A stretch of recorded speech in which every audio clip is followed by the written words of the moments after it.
अस्सलाम वालेकुम। कैसे हैं आप सब लोग? आई होप कि आप लोग बिल्कुल ठीक होंगे। और ये मेरा ईद के दिन का व्लॉग है।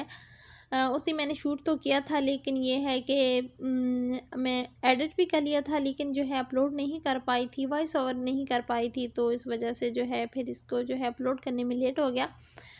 और ईद का दिन कोई ख़ास दिन नहीं था हमारा, वही आम दिन की तरह से स्टार्ट हुआ, आगाज़ हुआ। और इस वक्त जो है दिन के तकरीबन जो हैं 10 से 11 बजे हुए थे, और मैं नाश्ता करने लगी थी चूँकि मैं काफ़ी लेट उठी थी। तो चूँकि नए बेबी के साथ रूटीन अभी जो है सही से मैनेज नहीं हो पा रही, तो इसलिए नाइट में जागने की वजह से सुबह फिर मैं काफ़ी लेट उठती हूँ। तो हबी ने नाश्ता बना दिया था, अपना भी और मेरा भी। तो अभी मैं बस अपने लिए जो है एग बना रही थी, और फ्राई एग बनाना मुझे काफ़ी जो है मुश्किल लगता है। और इस दफ़ा जो है हमारी ईद की जो रूटीन है वो बिल्कुल ही नॉर्मल, सिंपल, आम दिनों की तरह थी। कोई सुबह हलचल नहीं थी, कुछ भी नहीं था, बल्कि पता ही नहीं चला कि ईद थी। जबकि लास्ट ईयर हमारा जो था वो काफ़ी हलचल वाला था, और बहुत एक्टिव था। सुबह-सुबह उठे थे, हलचल थी हमें कि जी ईद पढ़ने जाना है, और बहुत एक्साइटेड भी थी मैं भी स्पेशली, क्योंकि पाकिस्तान में कभी ईद पढ़ने नहीं गई थी, तो यहाँ पे फ़र्स्ट टाइम था कि ईद पढ़ने जाना है, तो बहुत एक एक्साइटमेंट सी थी। सुबह-सुबह उठे थे और जल्दी-जल्दी तैयार हुए थे कि जाना है, जाना है। 8 बजे तक हम लोग मस्जिद चले गए थे, और वहाँ पे ईद पड़ी थी, और उसके बाद थोड़ा खुतबा वग़ैरह हुआ था, और तो तकरीबन जो है 12 बजे हम लोग घर लौटे थे। और फिर उसके बाद हमने घर में आके जो कुछ थोड़ा बहुत रखा हुआ था खाया। वहाँ पे भी जो है खाना तो थोड़ा बहुत सर्व किया गया था, मिठाई वगैरह। तो यहाँ पे भी फिर आके जो अगर हल्की-फुल्की भूख थी, तो क्योंकि हम लोग सुबह नाश्ता भी नहीं करके गए थे, तो लेकिन अभी इस दफ़ा जो है बिल्कुल भी कुछ नहीं था। तो बस ऐसे ही सादा सी रूटीन। मैं उठी हूँ, अभी नाश्ता किया है, और अभी उसके बाद मैं अपने लिए चाय बना रही थी। मैं बहुत कम चाय वगैरह पीती हूँ, लेकिन कभी-कभार मूड हो जाता है, चूँकि अभी फिर एक ये भी है कि मैं काफ़ी जागती हूँ नाइट में, तो फिर मुझे थोड़ी तलब होती है कि चाय पीऊँ, शायद थोड़ा सा रिलैक्स फ़ील करूँ। अच्छा, हबी ने तो नाश्ता कर लिया था। मेरे हबी को जो है ना, पाकिस्तान में तो हम लोग सेवइयाँ ही खाते थे, लेकिन यहाँ पे आके ना वो ईद वाले दिन भी रोटी खाना ही पसंद करते हैं। तो मेरा थोड़ा मूड हो रहा था, मैंने सोचा कि चलो फ़ील तो हो कि ईद है, तो मैंने कहा चलो सेवइयाँ बना लेती हूँ। मैं बिल्कुल सिंपल सी सेवइयाँ बना रही थी, कुछ भी ऐड नहीं कर रही थी, और बिल्कुल थोड़ी सी बना रही थी, क्योंकि एक दिन पहले भी हम लोगों ने सेवइयाँ बनाई थी, खाई थी। तो बिल्कुल मैं बस थोड़ी सी बना रही थी, क्योंकि अभी का भी मूड नहीं था खाने का, और बेटी ने भी कहा नहीं खानी, तो मैंने सोचा चले मैं अपने लिए बना लेती हूँ। तो वो मैंने थोड़ी सी बनाई, तो फिर हबी के फ्रेंड्स का फ़ोन आ गया, और उन लोगों से हबी ने मुलाकात के लिए जाना था, तो उन्होंने कहा कि फिर साथ में कुछ बना के दे दो, मैं ले जाऊँ। तो मैंने कहा अभी इजीली तो यही है कि सेवइयाँ ही बन सकती हैं। तो फिर मैंने अभी जो है अलग से जो है पतीली में मैंने पानी रखा, और उसमें मैंने ये बादाम, पिस्ता और किशमिश, इलायची वगैरह डाल दी है, क्योंकि मैं दूध में डायरेक्ट इन्हें बॉयल नहीं कर सकती, क्योंकि मेरा दूध जो है वो यहाँ का जो दूध है वो नीचे लग जाता है और जल जाता है।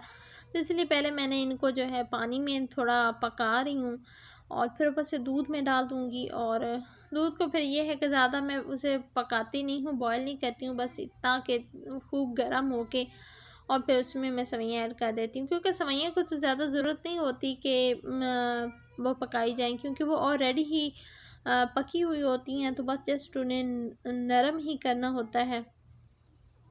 तो इसलिए फिर मैं ज़्यादा जो है बॉयल वगैरह नहीं करती।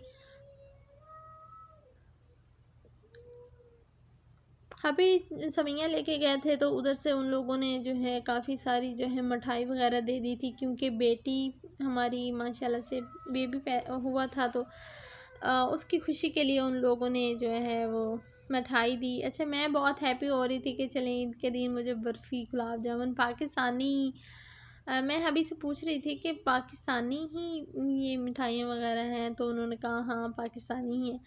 लेकिन जब मैंने देखा तो वो बर्फ़ी, गुलाब जामुन वगैरह कुछ नहीं था, उसमें वो बेसन की बनी हुई मिठाइयाँ थीं और ये सेवइयों की बनी हुई मिठाइयाँ थीं।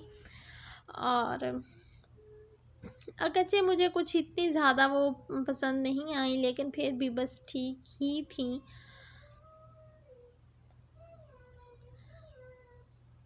और बस ये आज के जो हमारे दिन की रूटीन थी, बस इतनी सी थी।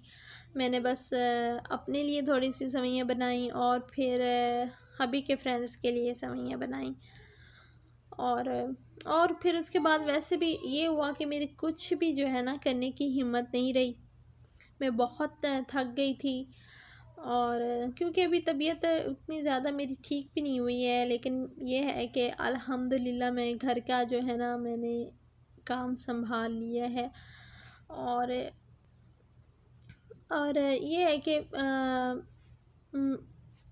काम संभालने के बाद मैं काफ़ी जो है ना रिलैक्स फ़ील कर रही हूँ कि चलें अभी हस्बैंड को भी मैंने फ्री कर दिया है। और अभी जो है ना मैंने अपना पेस्ट में रेडी करके मैंने काफ़ी देर का रखा हुआ था, लेकिन कामों की वजह से मैं लगा नहीं पा रही थी। और अल्हम्दुलिल्लाह इसका जो है ना मुझे काफ़ी अच्छा रिज़ल्ट मिला। और यहाँ पे मैं अपना हाथ दिखा रही थी और अभी मुझे जो है ना काफ़ी हंसी आ रही थी हाथ को देख के, लाइक जैसे मैं अपनी मेहंदी दिखा रही हूँ। लेकिन मेहंदी तो यहाँ पे तो पॉसिबल ही नहीं है ना लगाना। और पाकिस्तान में भी शादी के बाद मैंने कभी मेहंदी नहीं लगाई, और उसकी भी एक वजह है ना लगाने की भी। और बस सारे काम शाम करने के बाद थक तो बहुत गई थी, बिल्कुल दिल नहीं कर रहा था कि बाथ लूँ और कपड़े चेंज करूँ। लेकिन फिर मैंने सोचा कि चलें ईद का दिन कुछ तो फ़ील हो ना, सिर्फ सेवइयों से तो गुजारा नहीं चलता, तो चलें मैं बात ले लेती हूँ। और यहाँ पे ये मैंने अपना सूट और ये मेरा 2 साल पहले का ही सूट है जो मैं पाकिस्तान से ही लाई थी और कभी पहना नहीं है और रखा हुआ था। तो अभी मैंने सोचा कि चलें, और शुक्र है कि इस हद तक खुला था कि मुझे पूरा आ गया।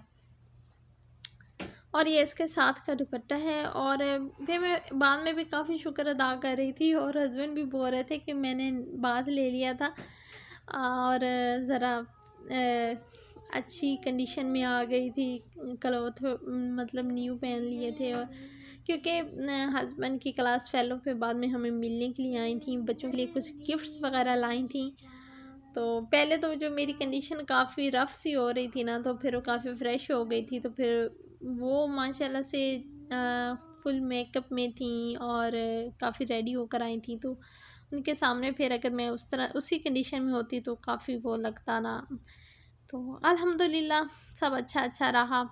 और बस आज का व्लॉग यहीं तक था। इंशाल्लाह नेक्स्ट व्लॉग में फिर मिलेंगे। दुआ में याद रखें।